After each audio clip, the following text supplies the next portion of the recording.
உருவாக்கப்பட்ட நோக்கத்திற்கு மாறாக சமூக சீரழிவின் மையமாக உருவெடுத்து வரும் வேலணை மண்டை தீவு சுற்றுலா தளத்தை சமூக விரோத செயற்பாடுகளின் பிடியிலிருந்து விடுவித்து குறித்த சுற்றுலா தளம் அமைக்கப்பட்டது நோக்கத்தை செயலுறுகாக்க நடவடிக்கை எடுக்க வேண்டும் என்றும் வேலணை பிரதேச சபையின் உறுப்பினர் அனுஷியா ஜெயகாந்த் வலியுறுத்தியுள்ளார்.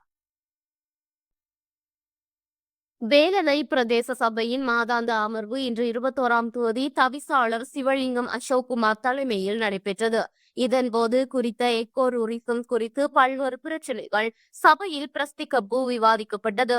இதன்போது கருத்து தெரிவிக்கையில் இவ்வாறு தெரிவித்த அவர் மேலும் கூறுகையில், வேலணையில் அபிவிருத்தியையும் சுற்றுலா வலயமாக்கலை ஊக்குவிக்கும் வகையிலும் சுற்றுலாவிகளுக்காக சுமார் 77 மில்லியன் செலவில் சுற்றுலா அமைச்சினால் 2016ஆம் ஆண்டு உருவாக்கப்பட்டதே இந்த மண்டை தீவு சுற்றுலா தலமாகும். ஆனால் அது முறையற்ற பொறிமுறையாலும் சரியான பராமரிப்பின்மையாலும் சபைக்கான வருமானம் இழக்கப்பட்டுள்ளதுடன் எதிர்பார்த்த இலக்கை எட்டாது திட்டமும் முழுமையாக தோற்றுவிட்டது. கொள்வனவு செய்யப்பட்ட படகுகள், அதுசார் இயந்திர உபகரணங்கள் அனைத்தும் உரிய பராமரின்றி முழுமையாக சேதமாகி கிடக்கின்றன.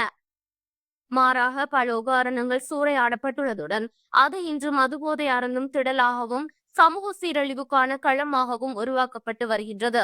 குறிப்பாக வேலன்சிக்கு அப்பால் வெளியிடங்களிலிருந்து சுற்றுலாவாக அல்லது சமூக சீர்கேட்டை மையமாக கொண்டே அதிகமானோர் இங்கு வருவதாக பலரால் குற்றச்சாட்டு முன்வைக்கப்படுகின்றது.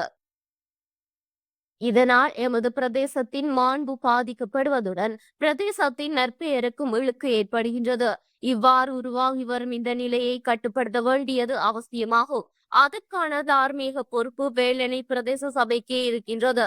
எனவே சமூக சீரழிவை நோக்கி நகரும் மண்டை தீவு சுற்றுலா மையத்தை தற்போது வர்த்தக நோக்குடன் பராமரித்து முன்னெடுக்கும் தனியாரிடமும் இவ்விடயம் குறித்து விசாரணை நடத்தி நடவடிக்கை எடுப்பது அவசியம் என்பதுடன் இழந்த வருமானத்தையும் மீட்க நடவடிக்கை எடுக்க வேண்டும் என்றும் அவர் வலியுறுத்தினார்.